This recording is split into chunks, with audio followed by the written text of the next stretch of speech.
externamente son también distintos. A los 2 años, miren, la cabeza, la proporción de la cabeza al cuerpo va disminuyendo progresivamente. A los 7 años es casi ya como un adulto. La forma de su cuerpo, la constitución de la relación de sus brazos, cuerpo y cabeza, miembros en general, es ya parecida a la del adulto. Así como ocurre por fuera, también por dentro hay cambios, como por ejemplo, esta diapositiva resume todos los cambios que se presentan en las vías aéreas, en la cabeza, y que van a afectar a nosotros cuando tratemos de intubar. ¿Y cuáles son esos cambios? Son las narinas, los huequitos nasales, ¿no? Las fosas nasales son muy pequeñas, son pequeñas.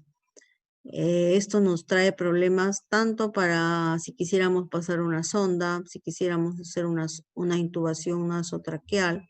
Hay intubación nasotraqueal y intubación orotraqueal. A ustedes les piden la orotraqueal, pero hay situaciones como por ejemplo cuando se quiere trabajar en la boca, en la lengua. Entonces, para dejarle el campo operatorio al cirujano, se, se opta por hacer una intubación nasotraqueal. Entonces, en esos casos vamos a tener problemas, vamos a tener cuidado porque las fosas nasales son demasiado pequeñas. También vamos a tener problemas a la hora de ventilar. Acuérdense que para hacer la inducción anestésica se necesita ventilar y se cierra la boca y se ventila por la nariz. Entonces, al ser tan pequeñito, vamos a tener menos entrada, ¿no? Menos orificios de entrada para el flujo de gases frescos. Otro cambio, la lengua grande, ¿no? Que va a impedir, ¿no? No es macroglosia, es lengua grande en comparación al desarrollo del resto de la cabeza o de la orofaringe en específico, ¿no? Es como si la lengua ya naciera, le hubiese ganado en madurar a la orofaringe, ¿no? Se trata de continente y contenido. Entonces, esto nos trae problemas también para introducir el laringoscopio y no nos va a dejar casi espacio para visualizar la glotis, ¿no? Luego seguimos, como ahí dice, glotis alta. Eso quiere decir que normalmente la glotis se encuentra en el adulto en C5, C6. Y en el niño, la glotis estoy hablando del huequito de las que forman las cuerdas vocales, entrada a la tráquea, a las vías aéreas, la entrada a las vías aéreas, está a nivel, cuando nosotros hacemos la laringoscopía, está a nivel de C5, ¿no? C6. En cambio, en los niños está más alto, a nivel de la cervical 4. Esto ya nos va a dar problemas para la intubación. Vamos a tener que hacer otras maniobras. Luego dice las cuerdas vocales inclinadas. Miren, acá estamos observando la glotis, las cuerdas vocales. Esta de acá, si se ve con mi flechita, las cuerdas vocales, ¿no? Tienen un punto, una comisura anterior, ¿no? Donde se unen las dos cuerdas vocales. Esto va a estar empinado hacia abajo, hacia adelante y hacia abajo. Mientras que en los adultos va a estar transversal, no va a estar inclinado. Entonces, esa ya es otra diferencia y otro grado de dificultad al introducir el tubo, ¿no?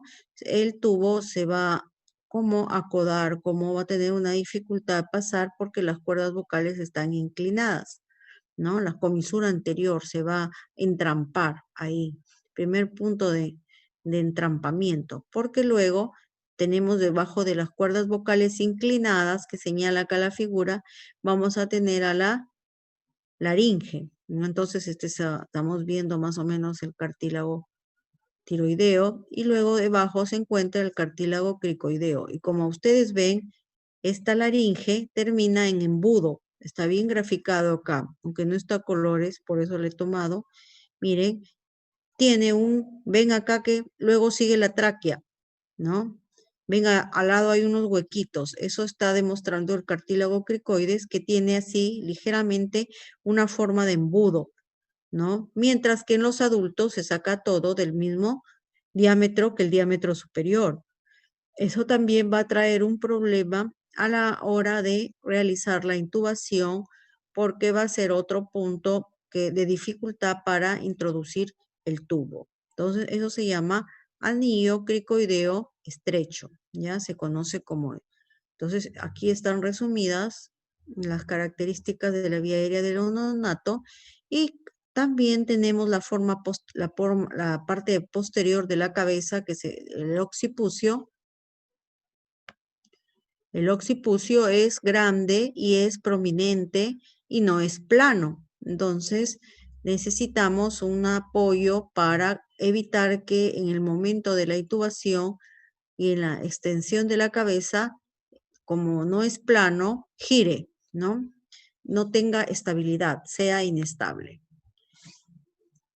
Y acá vamos a estar observando lo que ya lo dije anteriormente, dice la apertura glótica es más alta en los lactantes, C3, C4, y si es prematuro, todavía va a ser a nivel de C3, mucho más alta, ¿no? Aquí está demostrando cómo las cuerdas vocales son en esta forma transversal, ¿no? Y aquí la cuerda vocal, las cuerdas vocales son inclinadas. Esto se llama la comisura anterior, ¿no? Esta punta, este triángulo, este ángulo acá que forma, este ángulo agudo anterior, esta comisura va a estar inclinada. Entonces, como ustedes comprenderán, al estar inclinado, el tubo el tubo endotraqueal o el tubo o que viene por la boca o por la nariz va a querer como no querer avanzar por esta situación inclinada de las cuerdas, ¿no? Y acá tenemos las cuerdas. Tenemos también diferencias en la forma de la glotis, digo, de la epiglotis, ¿no? La epiglotis es así, angulada, que algunos le dicen que tiene la forma de la letra griega omega.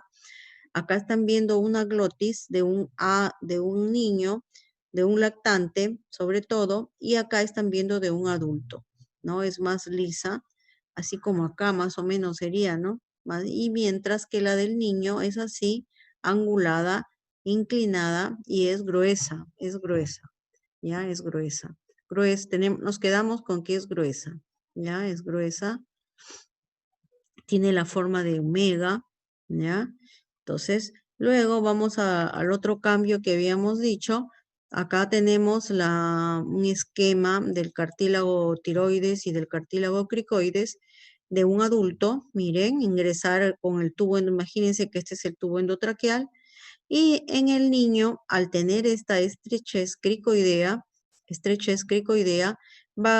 vamos a tener que también el tubo va a ingresar en la primera parte, se encuentra con las cuerdas vocales inclinadas y como si esto no fuera suficiente, luego que ha avanzado este espacio, esta distancia del cartílago tiroides, vuelve a encontrar otra dificultad para ingresar aquí, por lo que se denomina, está en los libros como estrechez cricoidea fisiológica.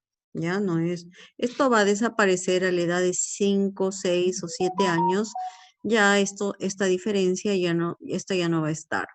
Entonces, a ustedes como no les piden a qué edad, así como en embriología, sino en general los cambios de los niños y de los adultos. Ya no les piden exactamente las edades, pero les digo la edad para que más o menos a los 6, 7 años ya no vamos a encontrarnos con la estrechez y poco a poco la laringe va a ir bajando, ¿no? De C3, C4 va a ir bajando hasta quedar al niño de 12 años ya a nivel de C5 como es en el adulto.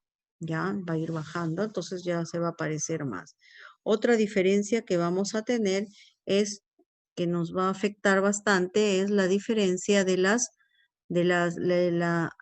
diámetro de las vías aéreas. Las vías aéreas en general son de menor diámetro en los niños, donde dice infantes, ¿no? Es de esperarse que el bronquio, la tráquea tengan menor diámetro, porque esto está tanto el diámetro como la longitud. Esto depende de la edad, ¿no? Entonces, esto ya desde estamos viendo acá donde dice normal, al lado izquierdo, ya nos va a crear un aumento de la resistencia. ¿Qué quiere decir? Que al ventilar, al pasar el flujo de aire, de gases frescos, se llama flujo de gases frescos a la combinación del anestésico general inhalatorio, que es en este caso, que puede ser, vamos a decir, el Ceborane y el oxígeno. Entonces, al ventilar, vamos a encontrar una diferencia con el adulto, como que no pasa. Esto se llama aumento de la resistencia normal, ¿no? Que se siente cuando se ventila a un niño y a un adulto. Eso es normal. Pero si le agregamos una situación patológica que determine un edema de las vías aéreas, como por ejemplo un proceso asmático, ¿no? Donde hay edema, donde los roncantes y los sibilantes se deben a que las vías aéreas están congestionadas, que la mucosa está congestionada, entonces ya vamos a ponerle de que acá está congestionada, edematizada las vías aéreas, la mucosa, el hueso, el cartílago no se edematiza, sino la mucosa, tanto de un niño como de un adulto. Entonces vamos a encontrar, le vamos a colocar 1 milímetro de diámetro de disminución del radio para ambos. Entonces vamos a observar que el diámetro, colocándole a ambos 1 milímetro, va a disminuir, en el caso del niño, el área va a disminuir en un 75%. Por lo tanto, la resistencia también va a aumentar, miren, en forma exponencial. Mientras que en un adulto disminuye casi el 50%, 44%, la luz, ahí lo que queda del diámetro viene a ser la luz, por donde van a pasar los gases frescos, ¿ya? La resistencia aumenta 3 veces se vuelve en comparación para el adulto normal. Mire, en el niño está 16 veces. Entonces, me he demorado en esta diapositiva porque esto es muy importante en relación a la suspensión de las intervenciones quirúrgicas cuando hay procesos bronquiales. No necesariamente el asma, cuando el asma ya es lo máximo que puede ocurrir, ¿no? Vías aéreas. Bueno, también puede ser neumonía, también puede ser una traqueitis, un resfrío común. Un resfrío común donde el niño tiene moco, ¿no? El moco probablemente, o tiene tos. ¿De dónde está saliendo el moco o la tos? Es muy probable que esté saliendo de mucosas, ¿no? De mucosas respiratorias. Entonces, las mucosas respiratorias pueden tener cualquier tipo, grado de edema, ¿ya? Entonces, al añadirle el oxígeno que por más que uno quiere, que uno dice no va a tener la temperatura igual que si estuviera respirando, ¿no? Además, vamos a saltar la parte de la función que tiene la mucosa respiratoria nasal en el calentamiento de los gases, nos vamos a bypassear eso, ¿no? Entonces ya no vamos a encontrar la temperatura fisiológica normal que está dada para que tenga que el aire esté caliente para ingresar a las vías aéreas. Eso añadido al Ceborane, que no es, a pesar que dice que no es un gas irritante, ¿no? No es un gas que no entra en forma de gas, es un líquido volátil que ya entra a las vías aéreas en forma de gas, vaporizado ya. Entonces no es algo que es propio del organismo, que el organismo está acostumbrado a recibir. Eso puede causar el aumento de edema y por lo tanto aumentar aún más, aumentar el edema y disminuir la luz. Entonces ya no nos queda nada de espacio y vamos a estar en serios problemas porque vamos a tener un broncoespasmo generalizado. Aquí estamos mirando solamente una vía aérea, ¿no? Es un corte transversal de un bronquiolo, digamos, ¿ya? Pero vamos a tener que en todos va a estar así. Entonces, este es uno de los criterios para suspensión de intervenciones quirúrgicas en el caso de que el paciente esté con, más aún si tiene un roncante, ¿no? Si tiene roncantes, si tiene sibilantes, si tiene respiración ruda, eso quiere decir que el virus, porque son virus respiratorios, ¿no? Entonces el virus respiratorio, ¿cómo sabemos que solamente avanzó hasta, ¿no? ¿Hasta dónde llegó? Llegó hasta los bronquios, hasta la tráquea, la laringe. Entonces es muy probable que este todo tenga algún cierto grado de edema. Entonces, y no se puede, y esto demora, no es que demora de un día para otro, si uno se puede operar hoy, se opera mañana, ¿no? Ya mejor, no. Para que la mucosa se restituya, necesita por lo menos 8, dependiendo del proceso, ¿no? 8 días a 10 días de postergada la intervención quirúrgica para no tener problemas después de espasmo. Bueno, en esta diapositiva les quiero mostrar dos cosas, la forma de las costillas de los niños, ¿no? De los más pequeñitos, miren, las costillas son, esto es importante porque va a formar la contención para los pulmones, ¿no? Vamos a tener diferencias tanto en la forma, miren, estas de los niños mayores, mayorcitos ya, y de los adultos cambia a una forma de las costillas inclinada, mientras que I es hueso y solamente la parte que se inserta en el esternón es cartílago, mientras que en los niños no es así. En los pequeñitos, ¿no? En los lactantes, en los recién nacidos, va a ser todo paralelo y cartílago. Entonces, a eso se denomina tórax cartilaginoso. Entonces, y esto va a traer como consecuencia una gran flexibilidad de la pared torácica y, como les decía, un soporte inadecuado para el parénquima pulmonar, para los pulmones, un soporte inadecuado.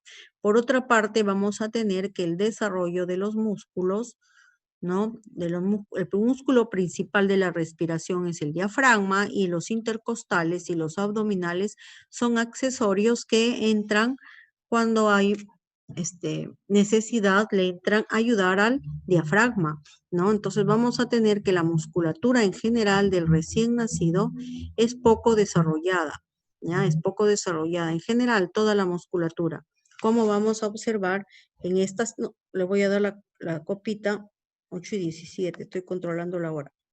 Ya, entonces acá, miren, en los músculos intercostales, cómo se van desarrollando a los 2 años, ¿no? Miren, ya tiene ya la misma, el desarrollo de los músculos, de músculos intercostales, nada más, el desarrollo parecido ya a los adultos, ¿no? Hay sistemas que se desarrollan más antes porque les surge, ¿no? La respiración es uno de los sistemas importantes para la supervivencia, respirar bien. Entonces, todo el organismo, todo esto son proteínas, son procesos anabólicos, ¿no? Proteínas. Entonces, no se puede madurar todo el organismo, le va dando preferencia a lo que es más indispensable, a lo que, ¿no? Entonces, en este caso, los músculos intercostales ya a los 2 años van a tener el mismo desarrollo, son las fibras de tipo 1, son las que son las importantes, ¿no? En el músculo intercostales y en el diafragma, y también se va a aplicar para los abdominales. De modo que cuando hay un aumento de la ventilación porque el organismo necesita, ¿no? Por un proceso respiratorio, necesita aumentar la ventilación, no va a haber quien le ayude al diafragma, ¿no? Entonces, rápidamente los músculos ahí, mal que mal, van a, van a intentar, ¿no? Aumentar esta frecuencia ventilatoria, se van a fatigar rápidamente, no van a completar su función, se va a retener CO2 y rápidamente se va a llegar a la insuficiencia respiratoria. Entonces, un proceso respiratorio en un niño menor de 2 años, ¿no? Van a observar ustedes mayor fatiga, va a ser más grave, ¿no? Retención de CO2 con los cambios metabólicos que esto implica, acidosis, ¿no? Que en un adulto, ¿no? Que tiene el mismo virus, la misma infección respiratoria, entonces, para que retenga CO2, ¿no? Va a demorar mucho más. ¿no? Hasta eso de repente ya pasa el virus, que si ya llegan los antibióticos, entonces mientras que el niño no puede hacer esta compensación. Entonces rápidamente, ya cuando haya necesario aumentar la ventilación, ¿quién lo van a aumentar? Los músculos. Entonces no van a estar adecuadamente desarrollados. Esta tabla trata de explicar